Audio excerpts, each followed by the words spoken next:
ప్రతి ముస్లిం సోదరుడు ఉగ్రవాది కాదు, కానీ ఉగ్రవాదులందరూ ముస్లిం వాళ్ళు. ఓకే, 100 బుక్కులు చదివిన వాడు డాక్టర్ అయ్యాడు, కానీ ఒకే ఒక బుక్ చదవడం వల్ల ఆడు తీవ్రవాదం వైపు అడుగు వేశాడు. అదే ఖురాన్.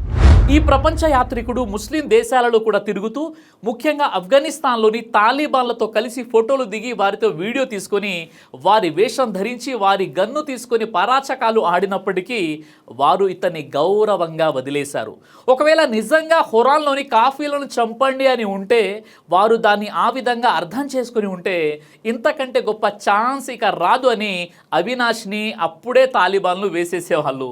ఇది సజీవ సాక్ష్యం ఖురాన్లో కాఫీలను చంపండి అని లేదు అని చెప్పడానికి.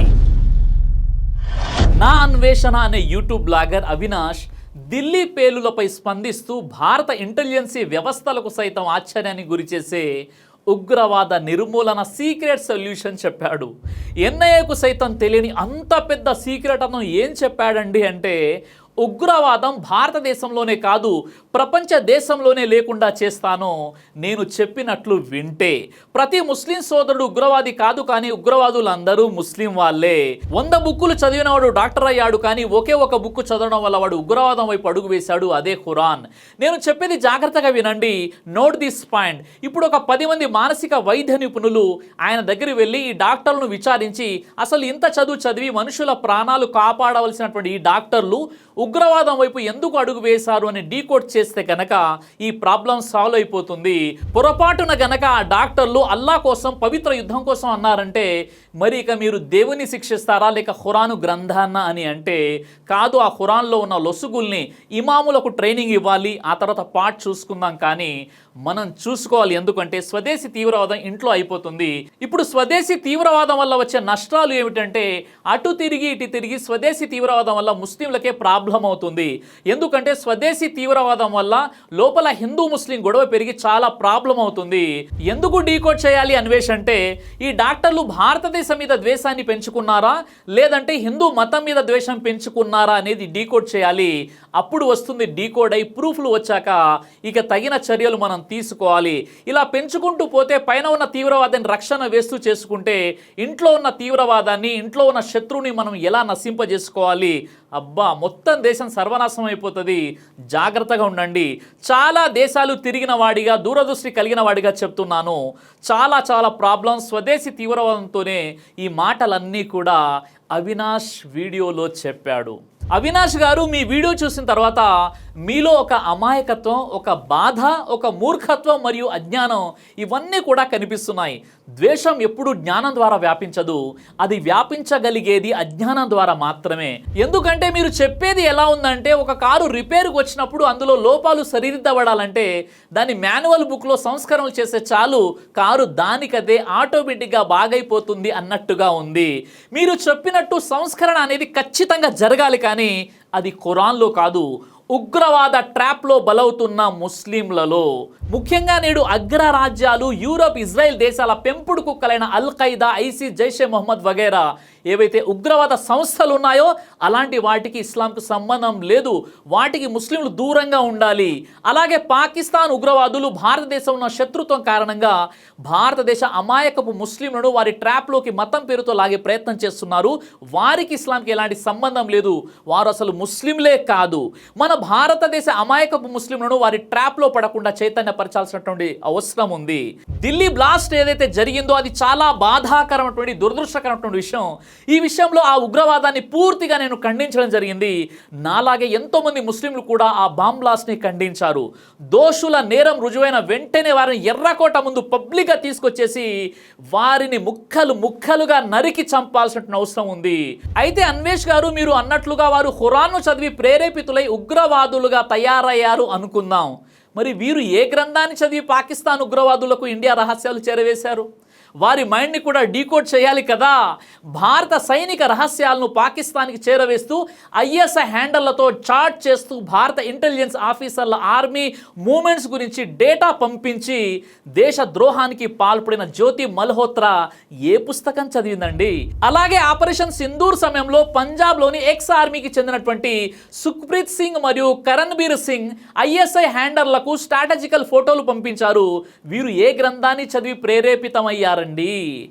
అలాగే మన బార్డర్ ఏరియాలో ఆర్మీ బంకర్లు, వాహనాల కదలికల ఫోటోలు ఐఎస్ఐకు పంపి పలుసార్లు మొబైల్లో పాకిస్తాన్ నుంచి మనీ రిసీవ్ చేసుకున్నటువంటి సుఖ్విందర్ సింగ్ ఎక్స్ ఆర్మీ, ఇతను ఏ గ్రంథాన్ని చదివి ప్రేరేపితమయ్యాడు? రాజస్థాన్కు చెందినటువంటి మాంగడ్ సింగ్ పాకిస్తాన్ మహిళా చేతుల్లో హనీ ట్రాప్కి గురై భారత కంటోన్మెంట్ ఫోటోలు పంపాడు. డిఆర్డిఓ శాస్త్రవేత్త ప్రదీప్ కురల్కర్ పాకిస్తానీ మహిళా గూఢాచారినికి భారతదేశ రక్షణ వ్యవస్థకు చెందినటువంటి బ్రహ్మోస్ మిజైల్ సిస్టమ్ డ్రోన్లకు సంబంధించినటువంటి గోప్య రక్షణ సమాచారం ఇచ్చినటువంటి ఆరోపణలతో మహారాష్ట్ర ఏటీఎస్ అరెస్ట్ చేసింది. ఇలా ఎంతో మంది దుర్మార్గులు భారత సైనిక రహస్యాలను పాకిస్తాన్కి చేరవేస్తూ ఐఎస్ఐ హ్యాండర్లకు స్లీపర్ సెల్స్గా పనిచేశారు. వీరంతా కూడా ఖురాన్ని చదివి ఉగ్రవాదం వైపు ఆకర్షితులయ్యారా? ఒక్కసారి మీరే చెప్పండి. ఢిల్లీ పేలుడు తర్వాత ఫిరోజాబాద్ పోలీసులకు కాల్ వచ్చింది. ఒక ముస్లింగా పరిచయం చేసుకుంటూ, నేను లష్కరే తోయిబా నుండి మాట్లాడుతున్నాను, నగరంలో ప్రతి గంటకు ఒక బాంబు పేల్చబడుతుందని హెచ్చరించాడు. పోలీసుల నిఘా సహాయంతో బెదిరింపు చేసిన వ్యక్తిని అరెస్టు చేశారు. అలాగే తనతో విరోధం ఉన్న ఫేరోజ్ అనే వ్యక్తిని టెర్రర్ కేసులో ఇరికించాలనే ఉద్దేశంతోనే నోయిడాలోని జ్యోతిష్కుడైనటువంటి అశ్విని కుమార్ అనే ఒక హిందూ ముంబై ట్రాఫిక్ పోలీసులకు 14 మంది టెర్రరిస్టులు 400 కిలోల ఆర్డిఎక్స్తో దాడి చేస్తారని ఫేక్ మెసేజ్ పంపాడని పోలీసులు అతన్ని అరెస్టు చేశారు.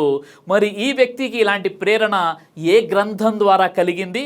అంతేకాదు దేశవ్యాప్తంగా సంచలనం సృష్టించినటువంటి మాలేగాం, అజ్మీర్ పేలుల కేసులో స్వామి ప్రజ్ఞాసింగ్ ఠాగూర్తో సహా 7 నిందితులకు మరణశిక్ష విధించాలని ఎన్ఐఏ కోర్టుకు విజ్ఞప్తి చేసింది.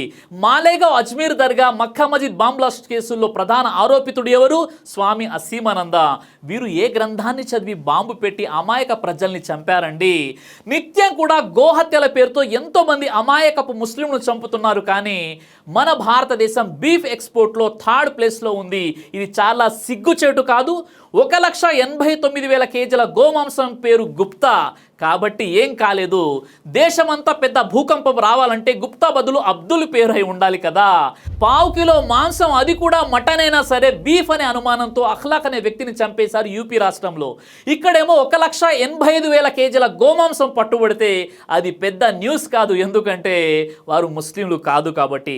దేశవ్యాప్తంగా గోరక్షకులు అని చెప్పుకునేటువంటి గుండా గ్యాంగులు డజన్ల కొద్ది ప్రజలను చంపడం, వేలాది మందిపై దాడి చేయడం రోజు ఉత్తరాది రాష్ట్రాల్లో చూస్తున్నాము.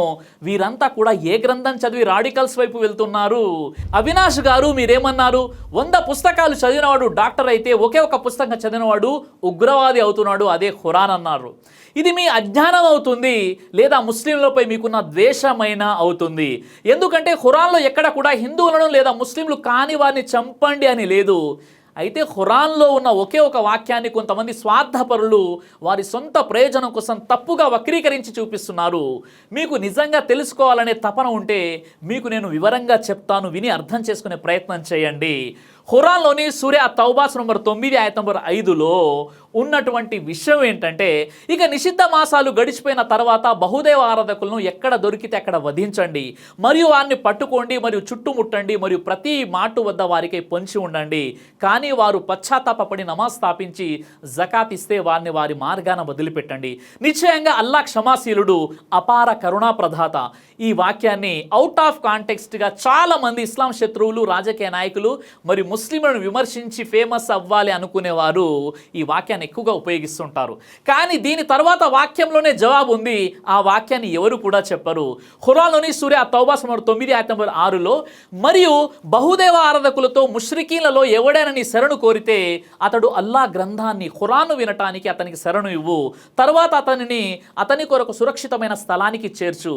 ఇది ఎందుకంటే వాస్తవానికి వారు సత్యం తెలియని ప్రజలు.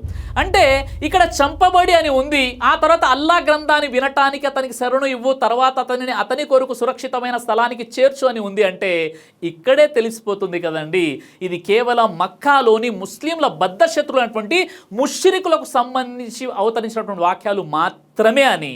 ఈ వాక్యంలో అరబ్బీని పరిశీలిస్తే అల్ ముష్రికీన్ అనే పదం వాడబడింది.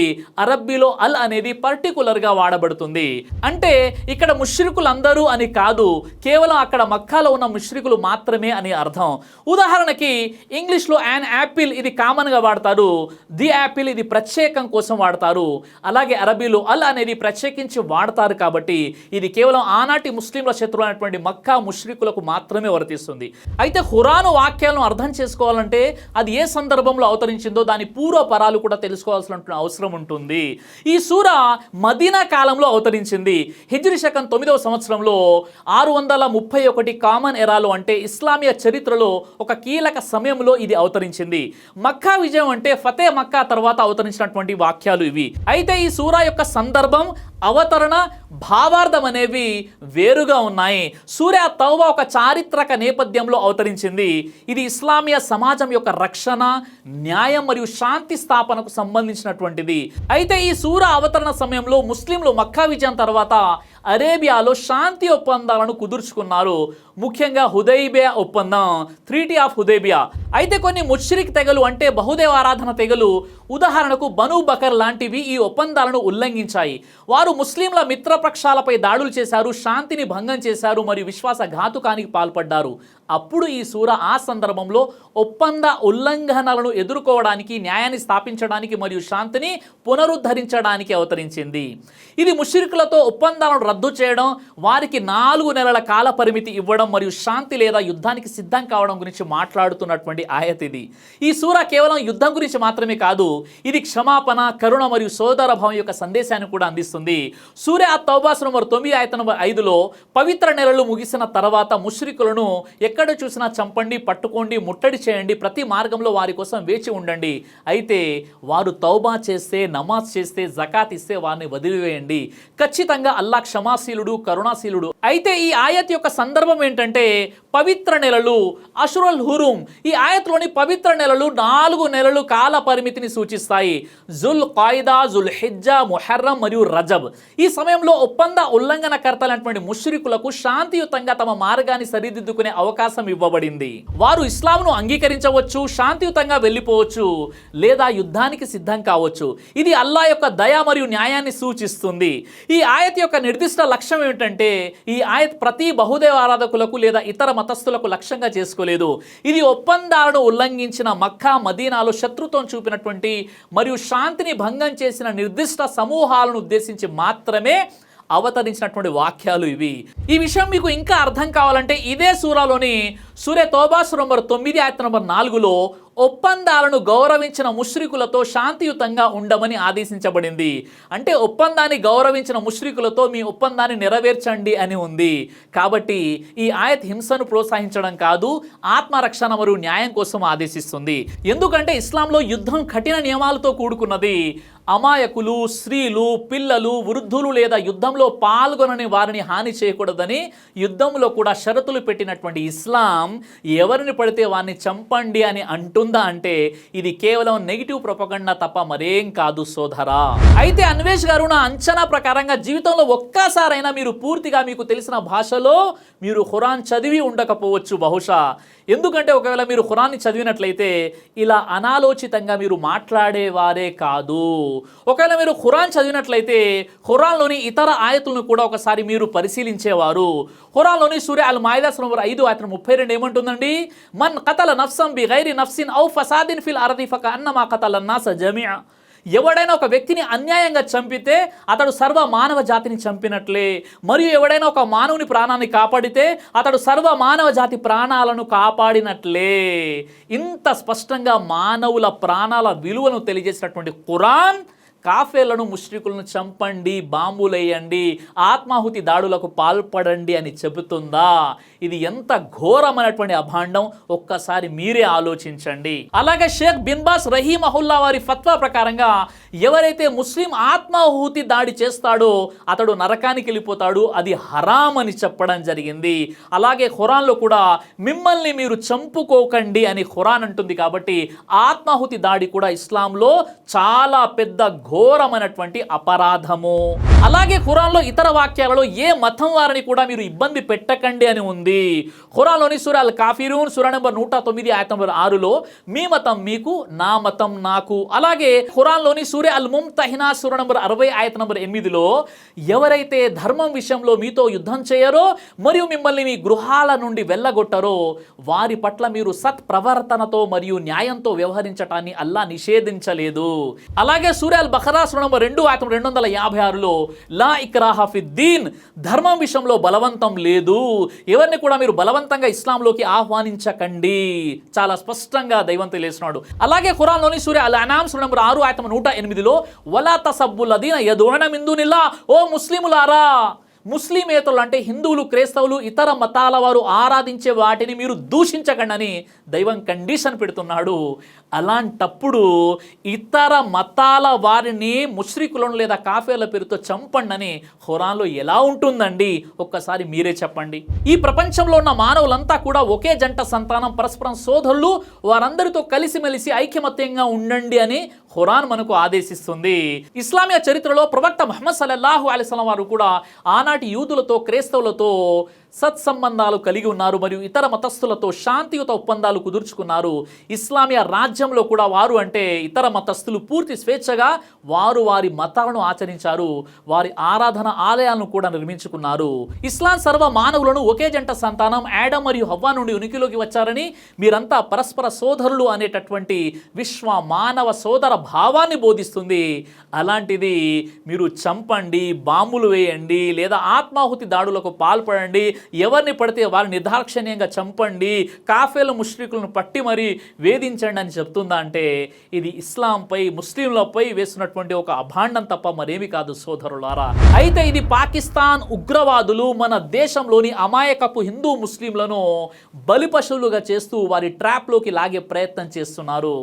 అయితే ఇక్కడ ఉగ్రదాడిని సహించేదైతే లేదు, ఉగ్రవాదానికి మతోన్మాదానికి మతం ఉండదు.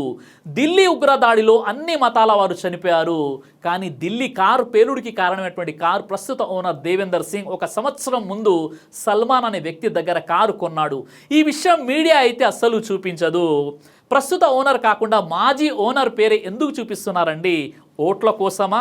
దీని వెనుక కూడా ఏదైనా రాజకీయ కుట్ర ఉందా అనే కోణంలో కూడా విచారణ చేయాలి. అయితే ఢిల్లీ పేలుడు మృతులకు వారి కుటుంబ సభ్యులకు నా ప్రగాఢ సంతాపం. దోషులను తీవ్రంగా శిక్షించాలి. అదే సమయంలో దేశ ప్రజలు సంయమనాన్ని పాటించాలి. ఈ సమయంలో రాజకీయంగా లబ్ధి పొందడానికి మరియు దేశంలో విద్వేషాలు వ్యాప్తి చేసే వారికి అస్సలు సహకరించకండి. దేశం అంతర్గతంగా ముక్కలవ్వాలనే శత్రువులు ఈ ఉగ్రవాదులు కోరుకుంటున్నారు కాబట్టి మీ అజ్ఞానం కారణంగా వారిని పరోక్షంగా ప్రోత్సహించకండి. అయితే చివరిగా నా అన్వేషణ అనే ప్రపంచ యాత్రికుడికి విషయం అర్థమైందని నేను భావిస్తున్నాను. ఒకవేళ అర్థం కానట్లయితే మీరు ఢిల్లీ పేలుడుపై ఏదైతే సంతాపం వ్యక్తం చేస్తూ ఖురాన్ గ్రంథాన్ని విమర్శించే ప్రయత్నం చేశారో మీరు దేశంపై ఉన్న ప్రేమతో బాధతో వీడియో చేశారా లేక వ్యూస్ కోసం ముస్లింలపై ద్వేషంతో వీడియో చేశారా? ఈ విషయంలో మీ మైండ్ని డీకోడ్ చేయవలసిందిగా నేను ఎన్ఐఏని కోరుతున్నాను. ఒక భారతీయుడిగా ఈ భారతదేశంలో ఒక భారతీయుడికి పుట్టినందుకు నేను ఎంతో గర్విస్తున్నాను. మేరా భారత్ మహాన్, జై హింద్. దైవ ప్రవక్త ముహమ్మద్ సల్లల్లాహు అలైహి వసల్లం వారు తెలియజేశారు, కడుపుకు సంబంధించినటువంటి అన్ని రకాల వ్యాధులకు అద్భుతమైనటువంటి ఔషధం తల్బీనా. ఇది దైవ ప్రవక్త వారి సున్నత్, మంచి ఆహారం, ఇమ్యూనిటీ బూస్టర్, ఇందులో షిఫా ఉంది. ఇది మంచి ఔషధంగా కూడా పనిచేస్తుంది కాబట్టి పిల్లలు అయినా పెద్దలు అయినా ఎవరైనా దీనిని ఉపయోగించవచ్చు. అలాగే ఖురాన్లో దైవం తెలియజేశాడు తేనెలో మీకు స్వస్థత ఉంది అని. కాబట్టి స్వచ్ఛమైనటువంటి ఫారెస్ట్ హనీ కోసం మీరు సంప్రదించండి. అలాగే పురుషుల కోసం ప్రత్యేకంగా తయారు చేయబడినటువంటి షాహీ హల్వా, ఇది లైంగిక సమస్యలను దూరం చేసి శృంగార సామర్థ్యాన్ని పెంచుతుంది, మీ దాంపత్య జీవితంలో మంచి అనుభూతినిస్తుంది. ఇందులో ఎలాంటి సైడ్ ఎఫెక్ట్స్ లేవు. ఇది కంప్లీట్గా హెర్బల్ ప్రొడక్ట్స్తో తయారు చేయబడినటువంటిది. కాబట్టి స్క్రీన్పై కనిపిస్తున్నటువంటి ఈ నెంబర్స్కి కాల్ చేసి మీరు ఇప్పుడే ఈ ప్రొడక్ట్స్ని ఆర్డర్ చేసుకోవచ్చు. కొరియర్ ఫెసిలిటీ కూడా ఉంది. ఆలస్యం ఎందుకు, వెంటనే ఆర్డర్ చేయండి.